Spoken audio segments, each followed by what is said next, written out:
Rotary Club of Bharuch Narmada Nagari દ્વારા laugh for a cause કાર્યક્રમ યોજાયો.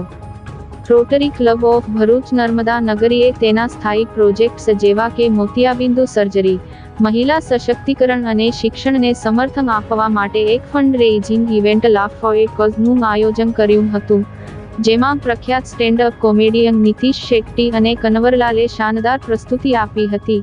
મોટી સંખ્યામાં ઉપસ્થિત રોટેરિયનોએ કાર્યક્રમને માણ્યો હતો. પ્રમુખ રોટેરિયન મૌનેશ પટેલ, સચિવ Rotarian Kavin Patel, event chairman Rotarian Bhavik Ganatra સહિતનાઓના સહયોગથી કાર્યક્રમ સફળ રહ્યો હતો. आपका तो मैं देखता रहता है. क्या देखता रहता है आप?